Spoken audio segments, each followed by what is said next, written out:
Hello दोस्तों, मैं वंदना। मेरे यूट्यूब चैनल में आपका स्वागत है। आज हम समाजशास्त्र में रोल सेट और स्टेटस सेट की अवधारणा को जानने का प्रयास करेंगे। ये सारी परीक्षाएं, चाहे यूजीसी हो, हायर एजुकेशन हो या एंट्रेंस का समाजशास्त्र से जो भी क्वेश्चन है, तो उसमें परिस्थिति संकुल और भूमिका संकुल को अवश्य पूछता है। ये 99% हमेशा गलत होता है। आज हम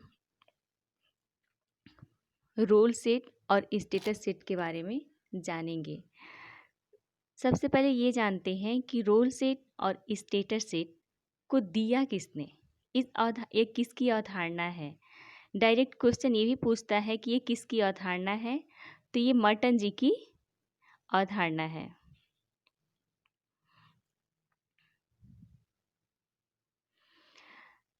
हम आते हैं बहुत ही सरल शब्दों में, हम यहाँ आपको समझाने का प्रयास करेंगे और मैं दावे के साथ कहती हूँ कि एक बार ये वीडियो पूरा आप देख लिए तो जीवन में कभी भी रोल सेट स्टेटस सेट में कन्फ्यूज़न नहीं होगा, ना ही कोई क्वेश्चन गलत होगा। तो हम अब आते हैं रोल सेट के बारे में जानेंगे। रोल सेट होता क्या है? एक ही परिस्थिति से अनेक भूमिकाओं का निर्वहन होता है। इसमें क्या होता है कि एक परिस्थिति होती है और उस परिस्थिति से कई भूमिकाएं जुड़ी होती हैं। इसमें हम एक उदाहरण के माध्यम से समझेंगे। जैसे उदाहरण है कि एक डॉक्टर है, डॉक्टर वो एक परिस्थिति है, उस डॉक्टर से रिलेटेड कई भूमिकाएं होती हैं। जैसे नर्स को सलाह देना, मरीज को देखना, दवाएं लिखना या मेडिकल सलाह देना। तो ये सारी जो चीज़ें हैं, जैसे नर्स को सलाह, मरीज को देखना, दवाएं लिखना या मेडिकल सलाह, ये सारी मिलके भूमिकाएं हैं। और डॉक्टर क्या है? एक परिस्थिति है। यहाँ पे आएंगे, जैसे एक ही परिस्थिति से, एक परिस्थिति यानी डॉक्टर, अनेक भूमिकाएं में जैसे नर्स, मरीज, दवाएं, मेडिकल, ये सारी भूमिकाएं हैं। वो कौन निर्वाह करता है? डॉक्टर निर्वाह कर रहे हैं। तो यहाँ यही समझ में आया कि जब एक परिस्थिति हो और उससे कई भूमिकाएं जुड़ी हों तो हम रोल सेट कहेंगे। अब रोल सेट के बारे में कोई कन्फ्यूजन नहीं होना चाहिए। अब हम आगे चलते हैं। स्टेटस सेट की अवधारणा, स्टेटस सेट की अवधारणा भी मर्टन जी ने दिया है। इसको भी डायरेक्ट क्वेश्चन पूछता है कि स्टेटस सेट की बात किसने किया है, और ये भी पूछता है कि स्टेटस सेट किसे कहते हैं। या तो इसकी व्याख्या देता है या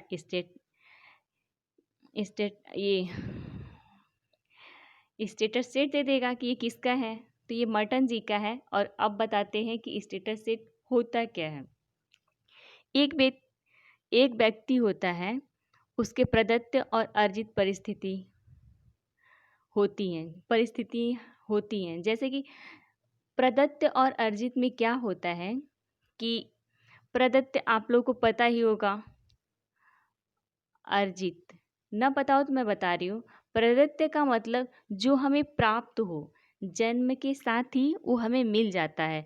अर्जित परिस्थिति वह होती है कि जब हम अपने परिश्रम के माध्यम से या कोई मतलब गुण अपने प्रयास करते हैं और उस चीज़ को हासिल करते हैं।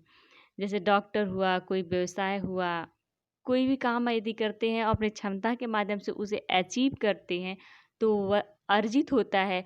और जो हमें जन्म के होने के बाद सारी चीज़ें हमको ऑटोमेटिक मिल जाती हैं, वो हमें प्रदत्त होती है। तो इन सारी परिस्थिति होती है, इन सभी परिस्थितियों को मिला के परिस्थितियों को जोड़ दिया जाए तो वह परिस्थिति संकुल कहलाएगा। एक बार और सही से पढ़ते हैं कि एक व्यक्ति के प्रदत्त और अर्जित परिस्थितियां होती हैं, इन सभी परिस्थिति को जोड़ दिया जाए तो वह परिस्थिति संकुल कहलाएगा। हम परिस्थिति संकुल यानी स्टेटस सेट को भी हम उदाहरण के माध्यम से समझेंगे। यहाँ पे एक महिला है, इस महिला का नाम एक्स है, यानी एक्स महिला एक ही समय परिस्थिति में वो किसी की बहन है, किसी की पत्नी है, किसी की माँ है, किसी की बेटी है। एक ही समय में एक्स बहन भी है, किसी की पत्नी भी है, माँ भी है, बेटी है। तो ये क्या होता है, ये सारी परिस्थिति हैं, उन परिस्थितियों को जोड़ दिया जाए, यानी सारी परिस्थितियों को जोड़ दिया जाए तो वो परिस्थिति संकुल कहलाएगा। हम परिस्थिति संकुल और भूमिका संकुल को बड़ी आसानी से समझें। यदि आपको कोई समस्या हो, यदि जो भी जैसा भी आपको लगे तो आप कमेंट करिएगा। हमारे वीडियो को लाइक करिए, शेयर करिए, सब्सक्राइब करिए और बेल आइकन दबाना ना भूलिए। हम इसी तरह सरल भाषा में सोशियोलॉजी को आपको यहाँ समझाएंगे। हमारी वीडियो अच्छी लगे तो लाइक करिए, शेयर करिए, सब्सक्राइब करिए और वीडियो को पूरी अंत तक देखिए। वीडियो को देखने के लिए थैंक यू।